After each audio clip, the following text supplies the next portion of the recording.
Stalin's son was captured, and he let him die. When the telegram arrived at the Kremlin in July 1941, it contained news that would test even Stalin's legendary ruthlessness. His eldest son, Yakov, had been captured by the Germans. What happened next would reveal the true depths of a dictator's cold calculation and shatter the myth of the loving Soviet father forever. The irony was almost too perfect to be real. Joseph Stalin, the man who had built an empire on the principle that the state came before family, now faced the ultimate test of his own doctrine.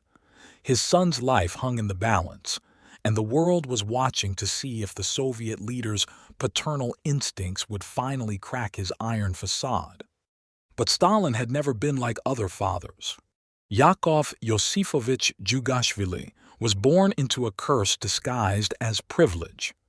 As Stalin's firstborn from his first marriage to Ekaterina Svanidze, Yakov inherited not just his father's Georgian blood, but the impossible burden of being the dictator's heir.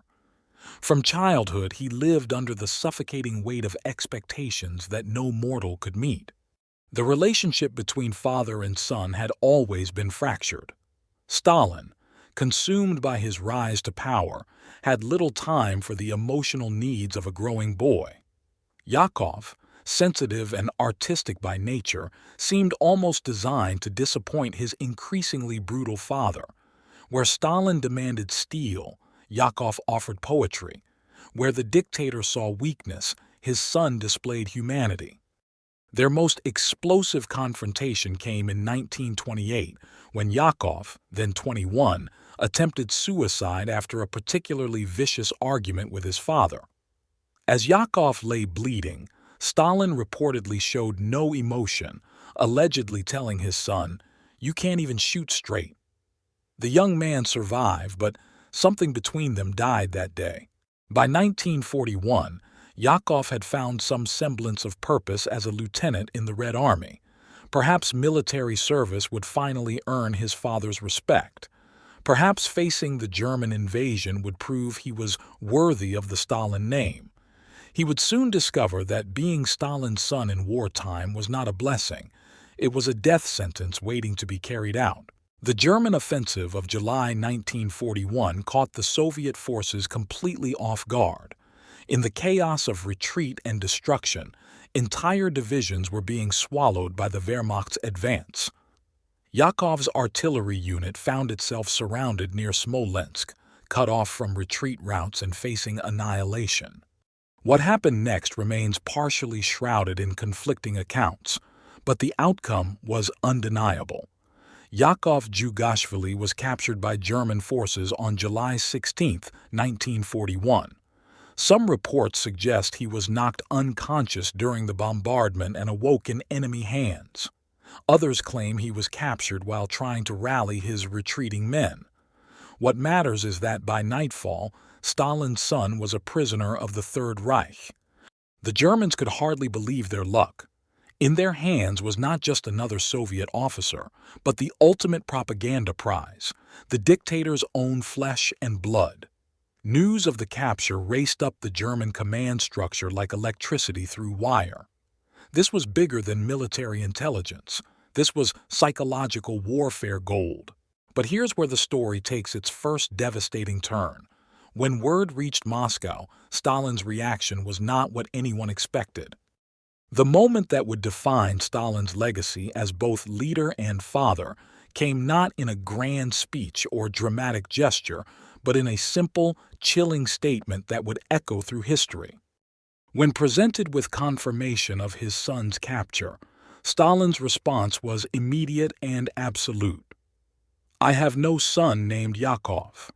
With those 6 words, he severed not just familial bonds, but condemned his own child to a slow death in German captivity.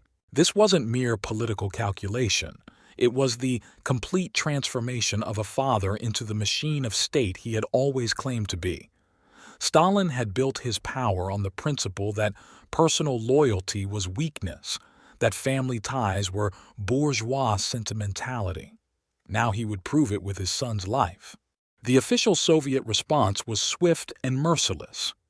On July 28, 1941, Stalin issued Order No. 270, declaring that any soldier who surrendered to the enemy was a traitor to the motherland. The order specifically stated that families of captured officers would be arrested. In one stroke, Stalin had not only abandoned his son, but criminalized anyone who might try to help him. The Germans, initially ecstatic about their prize, soon realized they had captured a man whose father literally did not want him back. Every attempt at prisoner exchange was met with stony silence from Moscow.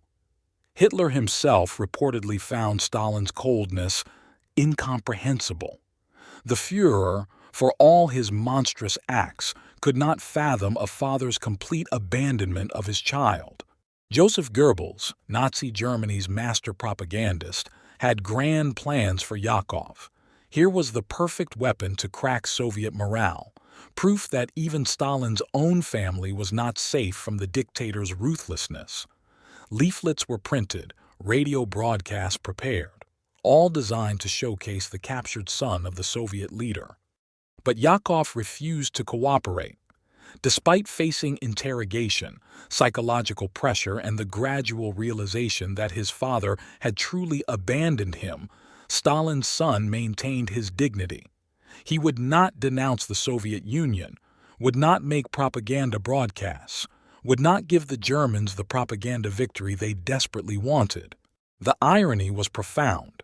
Yakov, the son Stalin had always considered weak, was showing more strength in captivity than many seasoned officers.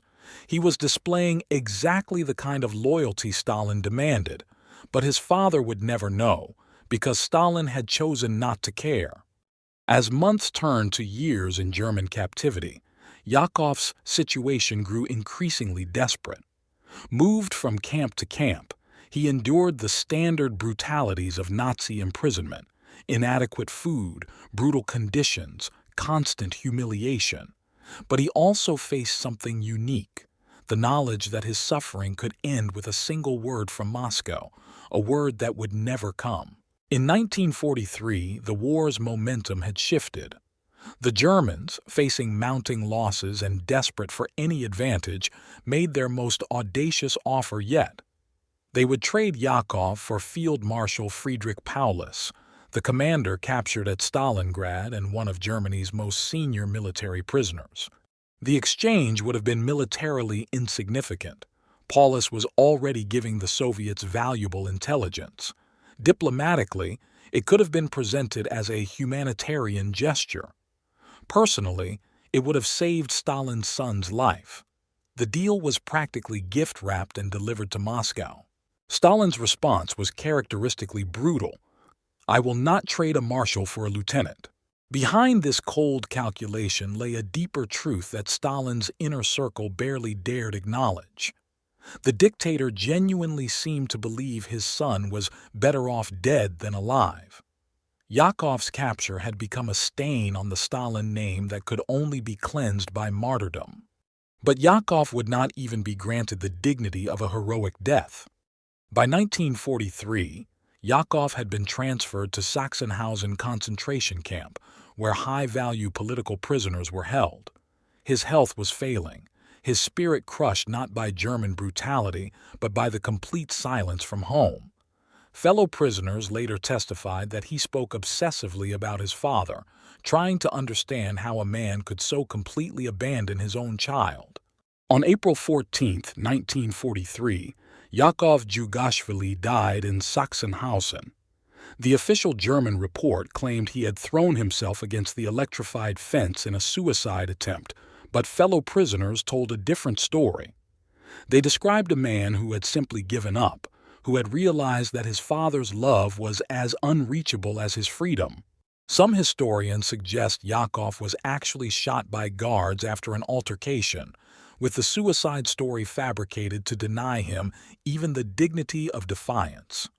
Others believe he truly did end his own life, driven to despair by the crushing realization that his father valued political appearance more than flesh and blood.